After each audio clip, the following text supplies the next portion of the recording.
پھر رہا ڈھونڈتا مرا پھر رہا مرا، شادی کر لے ٹائم سے، اور شادی کرنے کے بعد میں پھر اپنے رب کی عبادت میں لگ جائے، اس سے اچھی زندگی کوئی نہیں ہے۔ سمجھ رہے ہیں؟ شادی کر نہیں رہا ٹائم سے اور فیس بک پر ڈھونڈتا پھر رہا کوئی دوست مل جائے۔ اللہ اللہ، اے لوگو کلیجہ منہ کو آئے گا۔ میرے نبی فرماتے ہیں اگر تم غلط کام کرو گے، زنا کرو گے، تو اس کا بدلہ تمہارے گھر سے دیا جائے گا، تمہاری بیٹی کے ذریعے دیا جائے گا یا تمہاری بہن کے ذریعے دیا جائے گا۔ اگر تم بلاత్కాر کرو گے تو اس کا بدلہ تمہارے گھر سے، تمہاری بہن سے یا بیٹی سے لیا جائے گا۔ خطرناک ہے معاملہ۔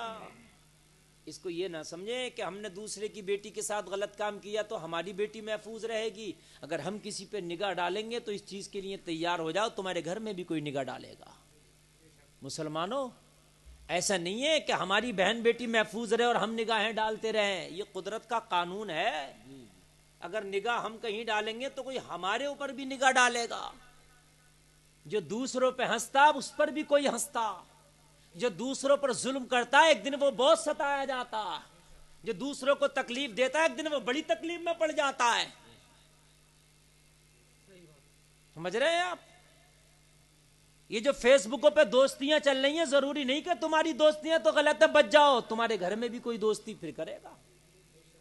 اے لوگو، آج میں آپ سے ہاتھ جوڑ کے گزارش کرتا ہوں، آج میری بہنیں اور میرے بھائی خدا کی قسم اس گناہ میں بہت ملوث ہیں کہ ہماری فیس بکوں پر بہت دوستیاں چل رہی ہیں، 50 دوست بنے ہوئے ہیں، لڑکی کے بھی 2-4 دوست بنے ہوئے۔ گاؤں میں تو بہتر ہے لوگوں، شرم و حیا کے پردے ہیں، لڑکیوں کے ہاتھ میں بڑے موبائل نہیں ہے گاؤں میں، پھر بھی بھائیوں کا کنٹرول ہے، گاؤں میں باپوں کا کنٹرول ہے۔ گاؤں میں تو 10% لڑکیوں پہ ہی موبائل ہوگا، جہاں تک میرا ماننا یا میرا خیال ہے۔ گاؤں کے اندر 10% ہی لڑکیاں ہوں گی کہ جن پہ موبائل کھلم چلاتے ہوں گی، کھلم کھلا، ورنہ نہیں چلاتی، انہیں بھائی کا ڈر ہے۔ لیکن شہر میں 90% لڑکیاں پہ موبائل ہے۔ جیسے لڑکے چلا رہے ہیں موبائل ویسے لڑکے چلا رہی ہیں موبائل۔ لیکن ہیں تو وہ بھی ہماری بہنیں جنہوں نے نبی کا کلمہ پڑھا ہے۔ اے لوگوں، میں ہاتھ جوڑ کے گزارش کرتا ہوں کہ تم اپنے موبائلوں سے وہ سارے دوستوں کو نکال دینا، ان لڑکیوں کو جنہیں تم جانتے نہیں، جن سے کوئی مطلب نہیں، اور جنہیں جانتے ہو انہیں بھی نکال دینا حرام ہے۔ کیسی دوستیاں؟ اسلام میں کوئی دوستی جائز نہیں ہے، اسلام میں کوئی لڑکی سے دوستی نہیں ہے۔ اگر دوستی کرنا ہے تو سب سے پہلے مدینے والے مصطفیٰ سے دوستی کر لے۔ اللہ اللہ، یہ دوستی کر لے سب سے پہلے۔ یہ دوستی تجھے قبر میں بھی کام آئے گی، میدان محشر میں بھی کام آئے گی۔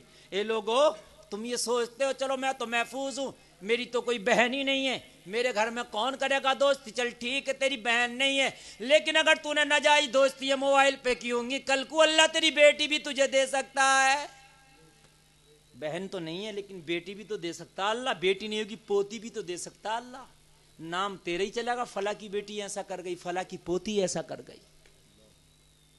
نسلیں جب تباہ ہوتی ہیں، برباد ہوتی ہیں، تو دادا تک کا نام دکھایا جاتا، فلاں کا دادا تو ایسا نہ تھا، پوتا ایسا نکل آیا۔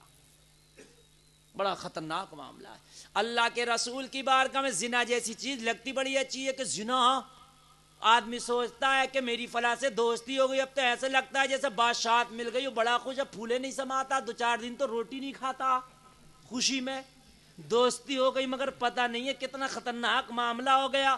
دوستی تو نے نہیں کری ہے، بلکہ اپنی بہن کے اوپر، اپنی بیٹی کے اوپر کسی دوسرے کی نگاہوں کو تو دعوت دے کے آیا، وہ بھی نگاہ ڈالیں گے۔